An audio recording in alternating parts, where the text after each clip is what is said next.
Welcome to Spud Specialties Kitchen with Alice in Dairyland. Welcome back to Spud Specialties Kitchen, an Alice in Dairyland series featuring Wisconsin-grown potatoes in delicious recipes. We are in the month of December, which means the holidays are upon us. Today, for a show-stopping side dish or perhaps an impressive main course, we will be making Hasselback potatoes. Now these potatoes are more simple to make than what they might appear, so let's get started. For this recipe, we will be using russet potatoes, so grab any Wisconsin-grown brand of russet potatoes that you can find. Russet potatoes are best for baking in this recipe. Once you have them cleaned and scrubbed, pat them dry, and then we are going to start slicing them to achieve that accordion effect of the Hasselback potato. The way we do this is we won't cut all the way through the potato. I have a couple tips for that. You can take 2 wooden spoons and place them on either side of the potato to stop you as you're cutting. Slices should be about 1/4 of an inch to 1/8 of an inch apart, and they'll nicely spread apart once we start baking them. You can also take chopsticks or any other guard to help you stop as you're slicing through.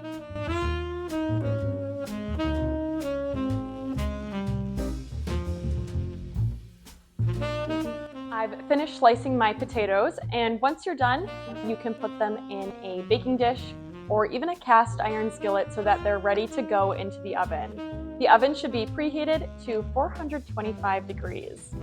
The next step is to brush your potatoes with a garlic confit oil. I already made my garlic confit oil earlier on the stove. All it is some olive oil, butter, whole garlic cloves, and then rosemary, thyme, or another herb that you choose to use. At this time, we'll butter them top and bottom. Make sure they get nice and covered in that oil. We don't have to worry about getting the oil in the folds quite yet.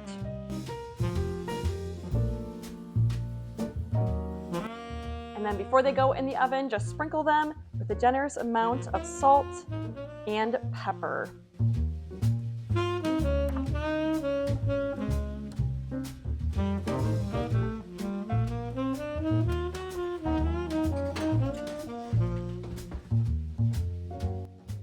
All right, it has been 30 minutes and the layers on our potatoes have started to separate a bit.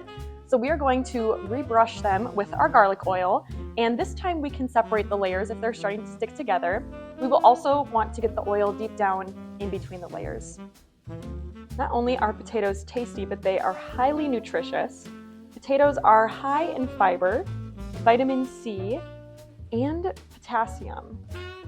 My potatoes are re-oiled, so I'm going to place them back in the oven for another 20 to 30 minutes until the edges start to get more crispy.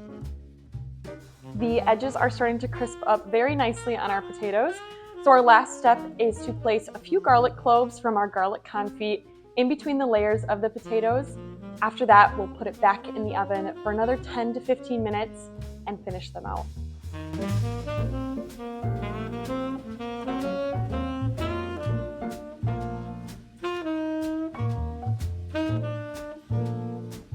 "10 minutes is up, so now it's time to let the potatoes cool, and then we will plate them up.